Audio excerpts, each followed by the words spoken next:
Bien, muchas gracias a ustedes. Y bueno, vamos a procurar compartir algo para edificación de cada uno de nosotros. Los invito a seguir a la segunda carta del apóstol Pedro, en el capítulo 3, verso 18. Segunda Pedro, capítulo 3, verso 18, es una porción muy conocida, muy interesante, y donde el apóstol Pedro se despide de nosotros de una manera muy particular, dándonos o dejándonos 4 cosas que son de vital importancia que nosotros tengamos en cuenta en nuestra cotidianeidad espiritual y de crecimiento y de desarrollo, para que con nuestra vida le demos la gloria a Dios. Dice 1 Pedro 3:18, antes bien, creced en la gracia y el conocimiento de nuestro Señor y Salvador Jesucristo.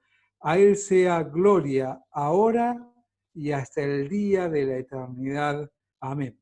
Es interesante cuando miramos la vida del apóstol Pedro, toda la riqueza que nos deja. Hay muchos que precisamente han hablado de Pedro como aquel hombre duro, tosco, sin conocimiento. Sin embargo, cuando tomamos su vida, cuando tomamos el inicio de su ministerio allí en la fiesta de Pentecostés, en Hechos capítulo 2, nos encontramos con alguien totalmente opuesto a aquello que muchos han dicho, a un hombre que más allá de quizás no haber tenido una cultura elevada, un grado elevado de cultura, comparados con algunos, con el apóstol Pablo, por ejemplo, pero sí que tenía una pasión por conocer, por atesorar y por compartir la palabra de Dios. Allí en Hechos 2 vemos cómo él, puesto en pie, da un mensaje con una profundidad teológica pocas veces vista y prácticamente única en función de lo desarrollado en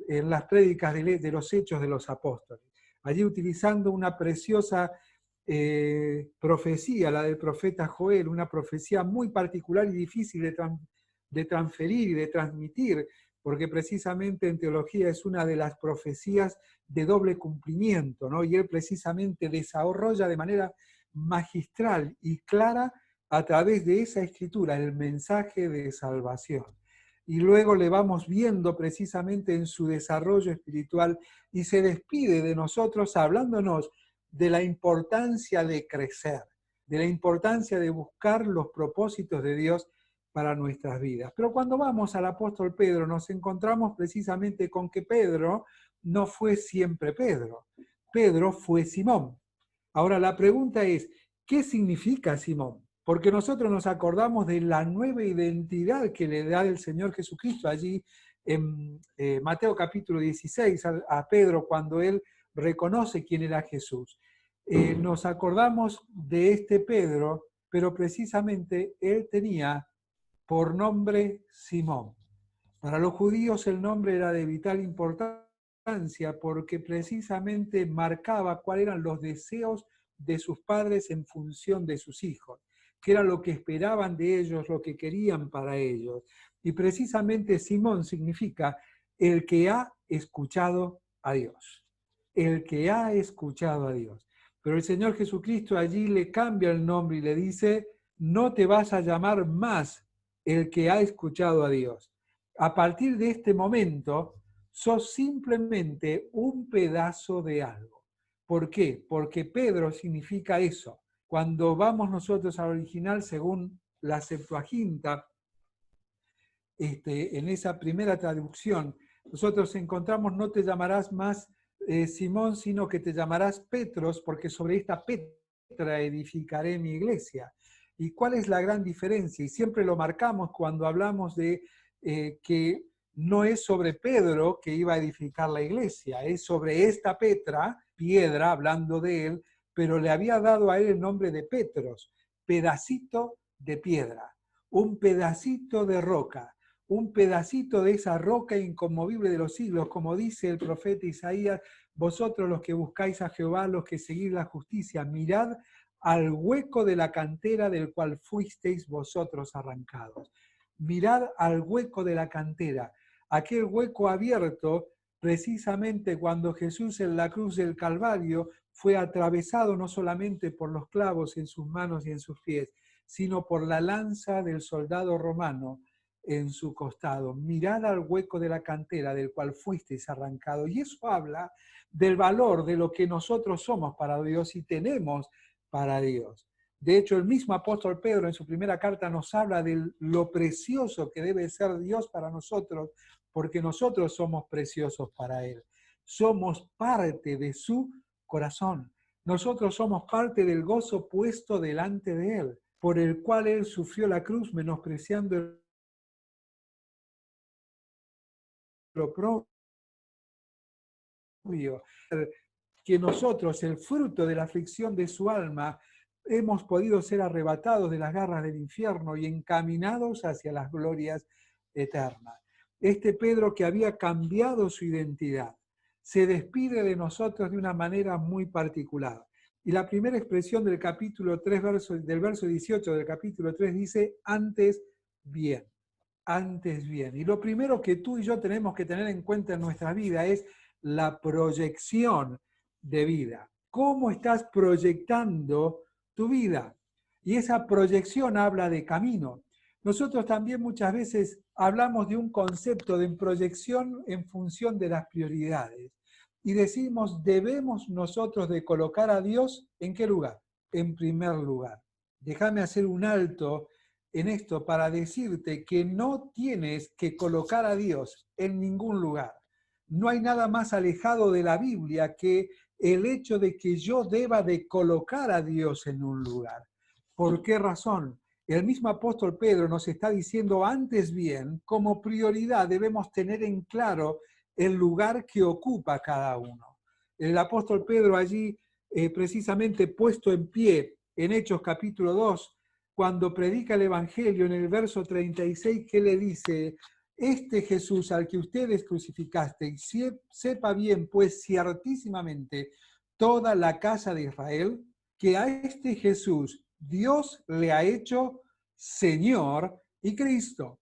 Esta expresión es fundamental y que esté en la primera predicación del Evangelio es de vital importancia porque nos recuerda, queridos, que no hace falta que ni tú ni yo coloquemos a Dios en primer lugar, sino que precisamente reconozcamos que Él está por encima de todo, que Él es el Dios soberano. Por eso el apóstol Pablo escribe allí a los colosenses en el capítulo 1, del verso 15 en adelante, y les dice, por Él y para Él fueron creadas todas las cosas, y Él las sustenta con el poder de su diestra. Él es Señor, Él es Señor. No tienes que darle la categoría del Señor porque Él es el que lo ha colocado en tan alto estrado, no es ni más ni menos que Dios Padre. Es por eso que el apóstol Pedro nos dice en su carta que debemos aprender a proyectarnos sin colocar a Dios en ningún lugar, sino a proyectarnos en humildad. Por eso dice, humillaos pues bajo la poderosa mano de Dios. No hace falta que coloques a Dios en un lugar que ya tiene por su carácter, por aquello que el Padre le ha otorgado, en aquel lugar en el cual le ha colocado y para quien fueron creadas todas las cosas y en las manos de quien al Padre le ha placido entregarlas. Cuando nosotros creemos que soy yo el que debe colocar a Dios en algún lugar, me estoy colocando a la misma altura de Dios. Dios está por encima de todas las cosas. A este Jesús Dios le ha hecho Señor. El problema que tú y yo tenemos cuando proyectamos el camino de nuestras vidas es que no reconocemos su señorío y somos nosotros los que proyectamos. Somos nosotros los que escogemos en función de nuestros principios, de nuestros proyectos, en función de alcanzar un placer que nosotros creemos que puede satisfacernos de manera plena y de esa manera desarrollar nuestras vidas. Antes bien, como prioridad, es tomar el camino que Dios ha trazado. Por eso el apóstol Pablo decía en Efesios capítulo 2 que más allá de, que Dios ha preparado un camino de buenas obras. ¿Para qué? Y lo preparó de antemano. ¿Para qué? Para que nuestra proyección esté en ese camino Y si no estamos reconociendo que Jesús es Señor por sobre todas las cosas, que no hace falta que yo reconozca que no hace falta que yo lo coloque en un lugar en el cual el Padre lo ha colocado, no hay manera de que me encamine según su soberana voluntad. Mi proyección está en andar en ese camino que el soberano ha trazado. Es un camino de buenas obras por el cual tú y yo debemos andar. Si antes bien no tenemos claro eso en nuestra proyección de vida, el camino por el cual vas es un camino destinado al fracaso, a la insatisfacción. No al fracaso económico, porque quizás lo puedas alcanzar y desarrollarte de la mejor manera. No a la frustración emocional o intelectual interna de alcanzar aquello que tanto deseas, pero sí vas a un rotundo fracaso espiritual, porque vas detrás de tus proyectos, de tu propia visión y pensamiento, y no detrás de aquellos caminos que Dios tiene ya marcados para tu vida y para la mía. Por eso dice, antes bien, no te olvides, Él es Señor. No hace falta que tú lo coloques en ese lugar. Lo que hace falta es que tú y yo nos humillemos ante la poderosa mano de Dios. Que tú y yo nos proyectemos no en nuestros caminos, sino que en nuestra proyección, estando incluido Él, el soberano, el que ha marcado de antemano un camino de buenas obras, nosotros en darle la gloria y la honra a Él. Proyecto de un camino que ya lo ha hecho Él. En ese proyecto de camino yo debo andar humillándome ante su señorío, no jugando con que Él es Señor o no lo es, en un tiempo o en el otro. Él es. Dios le ha hecho Señor y Cristo. Es su ungido, el Verbo encarnado, el que está a la diestra del Padre, el por quien y para quien fueron hechas todas las cosas, y todas las cosas las sustentan. Él es el Dios soberano. Y continúa diciendo en segundo lugar no solamente esta proyección, sino que habla de la propuesta de Dios. Y dice, antes bien, la propuesta de Dios es muy simple, no es una propuesta compleja. Nosotros siempre tomamos Romanos 2 y decimos, Señor, quiero conocer tu voluntad, esa que es buena, agradable y perfecta. Quiero conocer cuál es tu propuesta. Y nos centramos a orar en alcanzar aquello que nosotros queremos alcanzar. Pero bueno, ese es otro tema. Pero la propuesta de Dios es muy simple. La propuesta de Dios es, antes bien, que dice, crecer. Antes bien, crecer. La propuesta de Dios para tu vida y la mía es que crezcamos. Esa es la propuesta de Dios. No es que nos proyectemos en cosas maravillosas de poder llegar a ser reconocidos por las obras que podamos hacer, a ser reconocidos por los dones o talentos que tengamos y los desarrollemos en función de los demás, sino es que crezcamos, que crezcamos. El mismo apóstol Pedro, en su primera carta, nos habla de esto, con lo cual se despide al final. Primera Pedro 2:2, que dice, desead como niños recién nacidos la leche no adulterada. Solamente de esa manera vamos a crecer. El niño crece, el recién nacido crece cuando está bien alimentado, y cuando lo vemos gordito, lo vemos rozagante, decimos, está sanito. Yo recuerdo a mi abuela que decía, si está gordito, está sanito. Y qué bueno es eso, ¿no? Aunque no es una verdad médica, pero sí qué bueno es ver que el bebé crece bien, se desarrolla de manera natural. La propuesta de Dios es que tú y yo crezcamos y nos desarrollemos de manera natural, como un niño que recién nace, porque es eso lo que somos espiritualmente. Y cuando eso no sucede en nosotros, comenzamos a tener los problemas que tenía la iglesia en Corinto. Allí en la primera carta del apóstol Pablo, en el capítulo 3, verso 2, desde el 1 habla de esto, ¿no? Dice, oigo que hay entre ustedes diferencias. ¿Por qué? Porque no han crecido.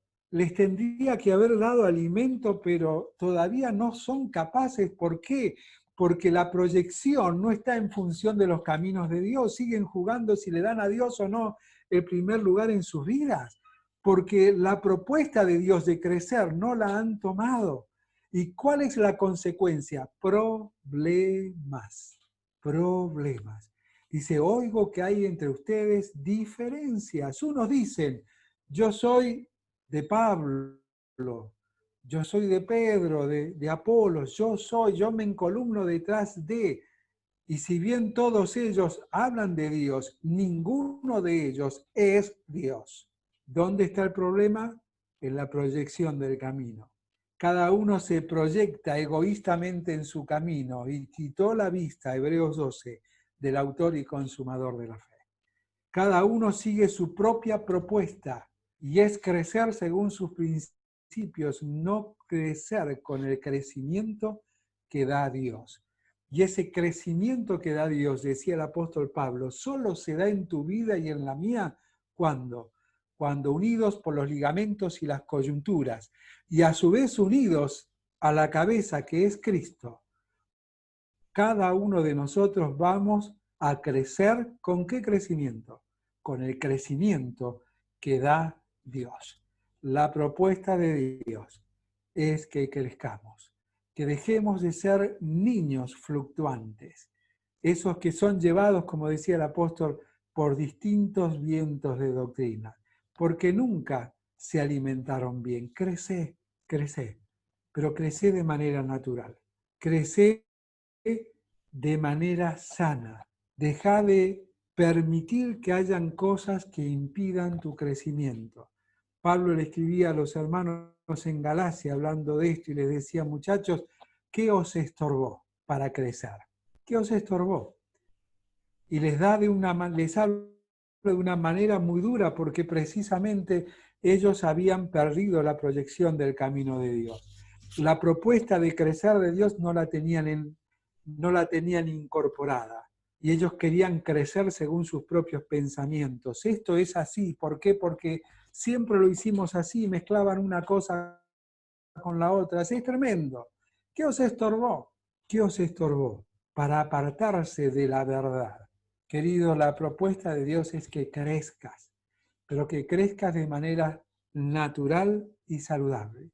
Por eso, allí en el libro de Eclesiastés, Dios se encarga de hablarnos a través del sabio Salomón de nuestra adolescencia y de nuestra juventud.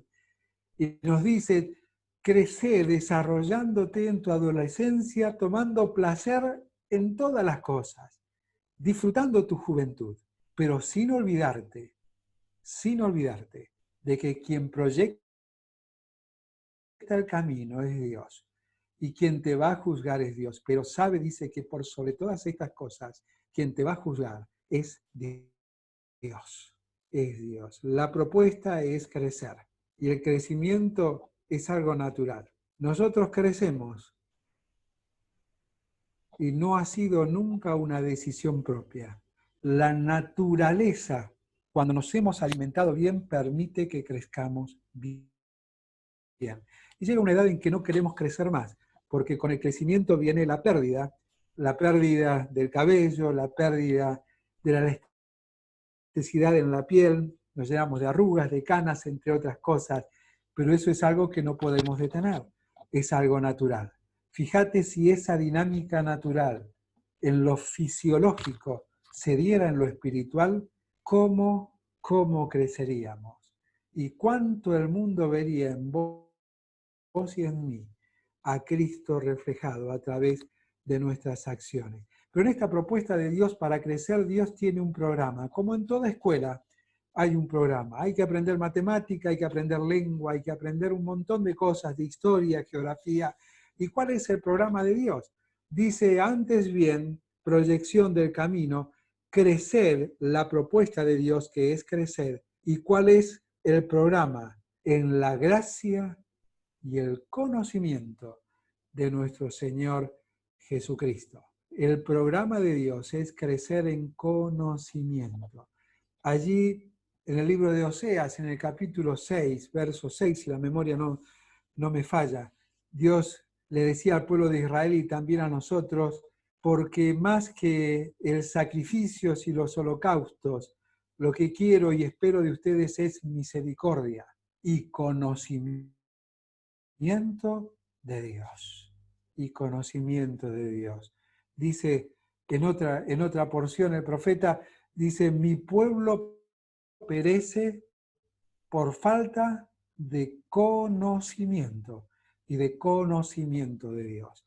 Pero en este programa de Dios que es el conocimiento, no es el conocimiento de todo aquello que puedo atesorar en mi mente, porque aquello que atesoro en mi mente de nada sirve. Los escribas y fariseos tenían en su mente un conocimiento tremendo. De lo que ellos carecían era de la práctica, del conocimiento activo.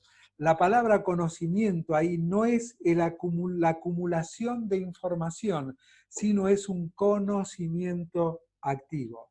Y el conocimiento activo lo que manifiesta es el temor. Explicamos un poco esto. Proverbios 1:7. El principio de la sabiduría, del conocimiento activo. Eso es conocimiento activo, sabiduría. Es el temor de Dios. ¿Qué es sabiduría? Sabiduría es que todo lo que sé lo pongo en práctica. Por eso decía el apóstol, queridos, no os hagáis maestros muchos de vosotros, sabiendo que recibiréis mayor condenación. ¿Por qué dice esto? Porque Dios no demanda de nuestra ignorancia, sí demanda cuando haya ignorancia por decisión de no conocer, cuando tenemos la posibilidad y la capacidad dada por Dios. Pero cuando conocemos más, Dios nos va a demandar de eso, porque lo que yo conozco y entiendo es lo que yo debo practicar y vivir, porque si no, es vano. Simplemente me alimenta mi ego, mi orgullo, de nada sirve. El conocimiento activo, que es la sabiduría, es todo lo que yo sé, lo vivo. Y hay hermanos que tienen poco acumulación de conocimiento porque no tienen la capacidad de retención, pero que son tremendamente sabios. ¿Por qué? Porque lo poco que pueden retener y atesorar, lo ponen en práctica. Y queridos, tú y yo ya no tanto porque la edad es más avanzada, pero tu mente es una esponja. Y sabes, todo lo que entra en tu mente, lo pones en práctica. Sí, lo quieras o no quieras, lo pones o lo pondrás en práctica. Y qué bueno es si en tu mente atesoras cosas buenas. Como dice el Salmo 119, en mi corazón he guardado tus dichos. ¿Para qué? Para no pecar contra ti. Pero cuando en tu corazón guardas una práctica constante de pecado, lo que logras repetir es una práctica constante de pecado. Y el Señor Jesucristo habla con los escribas y fariseos. Y estos orgullosos les decían, nosotros somos hijos de nuestro padre Abraham. Y Jesús le dice, muchachos, si fueses hijo de vuestro padre Abraham, las obras de vuestro padre Abraham harías. Pero ustedes hacen las obras de vuestro padre. Y las obras de vuestro padre, el diablo, son las que repiten. Y queridos, si no está lleno tu mente y tu corazón de la palabra de Dios, de algo está lleno, de aquel que es y que reconoces como Señor de tu vida. Y son las prácticas activas de tu vida. Y es esa la práctica que el mundo ve. Es por eso que muchas veces el mundo no ve diferencia alguna entre alguien que se dice cristiano y alguien que no lo es. ¿Por qué? Porque la práctica, la manifestación del Señor de su vida está a las claras, es indiscutible.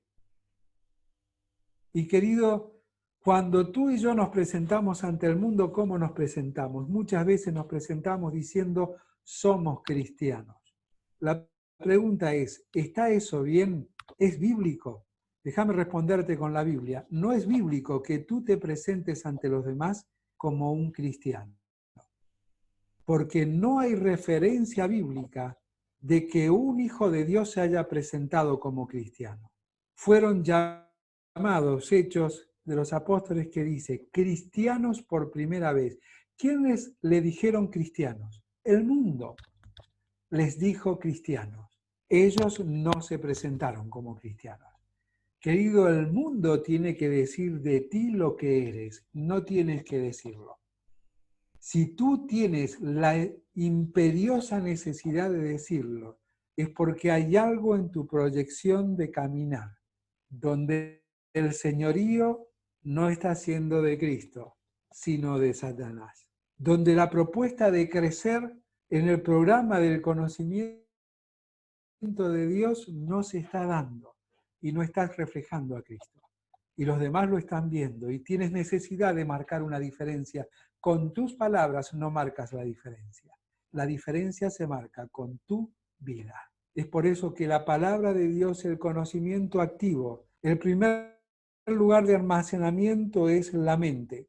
Deuteronomio capítulo 6, fíjate, es interesante cuando habla de la palabra de Dios, de la ley de Dios. Guardarlas en tu mente, escribirlas en tu corazón.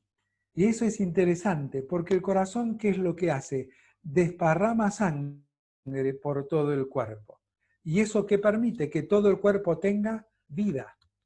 Es decir, es interesante esa analogía porque podemos ver que la palabra de Dios, albergada en nuestra mente, de nada sirve, no transmite vida.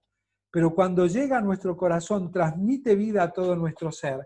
Y la palabra, el conocimiento activo, se ve manifiesto no a través de nuestros dichos, sino que se ve manifiesto a través de nuestras manos, lo que hacemos, a través de nuestros pies, por donde andamos, a través de nuestra mente, lo que pensamos.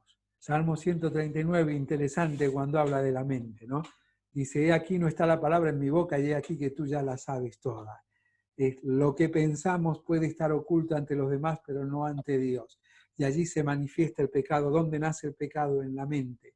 Y se ejecuta precisamente con el cuerpo. El programa de Dios es que crezcas en el conocimiento. Y te invito a que leas en tu casa 1 Pedro y que veas este conocimiento de que de la gracia de Dios. Y la gracia de Dios no es simplemente aquello que nos alcanzó para salvación. Esta palabra gracia, gen en hebreo, y charis o caris en griego, es aquello que da gozo. Aquello que da gozo. La gracia de Dios no es aquello que me dio gozo. Eso es limitar la obra de Dios a un momento en mi vida cuando le recibí a Cristo en mi corazón. No, es aquello que da gozo de manera constante. Es aquello que da gozo cada vez que lo conozco más. En la primera carta del apóstol Pedro, en 8 ocasiones habla de la gracia. Estudialas, es maravilloso. Pero te dejo el quinto, la quinta mención, dice, y cada uno de nosotros, como buenos administradores, seamos buenos administradores. ¿De qué? De la multiforme gracia de Dios. La gracia de Dios tiene muchas formas. Tiene forma de internet en estos momentos. Tiene forma de redes sociales para acercarnos unos a otros. Esto es solo por gracia de Dios. La gracia de Dios ha dado la capacidad al ser humano de pensar, de crear, de desarrollar, y que eso sea en beneficio inclusive de nosotros sus hijos, o pueda no serlo, si es que tú y yo no los usamos para crecer, según el programa de Dios. Pero lo último, y con esto me despido, el primero era el proyecto, la proyección del camino de Dios, proyectarnos bajo su señorío. Eso no es decisión nuestra, Él es Señor. Mi decisión está en vivir humillado bajo su poderosa mano o no. Aceptar la propuesta de Dios, que es una propuesta natural, crecer. Para crecer no hace falta un esfuerzo tuyo. Para crecer simplemente hace falta estar cerca del alimento. Desead como niños recién nacidos. 1 Pedro 2. La leche espiritual no adulterada, ¿sí? Para que por medio de ella crezcáis para salvación, ¿sí? Alimentarnos. Y en la medida en que vamos creciendo, vamos cambiando la alimentación hasta que se haga sólida y de esa manera podamos darle la gloria a Dios. Y eso va a ser cuando nosotros tomemos el programa de Dios, que es crecer en conocimiento de su gracia, un conocimiento activo. Pero termina diciendo el verso 18, a Él sea gloria, ahora y hasta el día de la eternidad. Amén. Vos sabés que esta expresión es muy particular en el apóstol Pedro. A él sea gloria ahora, y me podés acompañar verso 11. Primera Pedro 4:11, allí la menciona por primera vez Pedro. Dice, si alguno habla, hable conforme a las palabras de Dios. Si alguno ministra, ministre conforme al poder que Dios da, para que Dios sea glorificado por Jesucristo, a quien pertenecen la gloria y el imperio por los siglos de los siglos. Amén. Capítulo 11, verso 5 de la primera carta. Mas el Dios de toda gracia, que nos llamó a su gloria eterna. Perdón, estoy leyendo el verso 10. Y en Jesucristo, después que hayáis padecido un poco de tiempo, Él mismo os perfeccione, afirme, fortalezca y establezca. Verso 11. A Él sea la gloria y el imperio por los siglos de los siglos. Amén. Si miras estas dos porciones y el verso 18, vas a ver que en el capítulo 4, verso 11, capítulo 5, verso 10 y 11, hace una presentación del verso 18 del capítulo 3 de la segunda carta. Habla precisamente de la proyección en el camino, de la propuesta de Dios para crecer, del programa que es el conocimiento, pero por sobre todas las cosas el pregón, que es cumplir nuestro propósito. El pregón. ¿Qué es un pregón? Es algo que se hace explícito, es decir, es algo que se dice, que se expresa o que se escribe también. ¿Sí? Es eso algo explícito, algo que se ve, que se oye. Es eso un pregón. Los pregoneros, precisamente aquel Noé que fue llamado pregonero de justicia, como dice en la palabra, ¿por qué fue llamado así? Porque él pregonaba, hablaba precisamente de los juicios de Dios. Y con su vida, al hablar de lo que Dios le había encargado, ¿qué hacía? Cumplía su propósito. Ahora la pregunta, en este pregón que es el cumplir nuestro propósito en este mundo, ¿cuál es el propósito de Dios para nuestras vidas? Es muy simple. Isaías capítulo 47 habla del propósito de Dios para nuestras vidas. Arranca diciendo lo que somos para Él. Si bien habla del pueblo de Israel, le dice, no temas porque yo te redimí, mío eres tú, yo te puse nombre. Yo te puse nombre. Y habla de un proceso, ¿sí? Cuando pases por las aguas, cuando pases por el fuego, pero dice más adelante, a todos los llamados de mi nombre. Y aquí viene el propósito de Dios. El propósito de Dios no es que desarrollemos dones y talentos y que seamos aquellos que son reconocidos por las capacidades naturales y espirituales.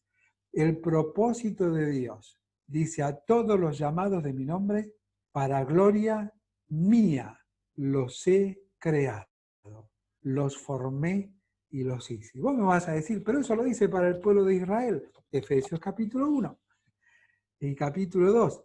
Hay una expresión que se repite, y que dice, se repite en 3 ocasiones, y habla precisamente de la obra del Dios Padre, de la obra de Dios Hijo y de la obra del Dios Espíritu Santo. ¿Sí? Allí en el capítulo 1 dice que hemos sido salvos, dice, ¿para qué? Para la alabanza de su gloria.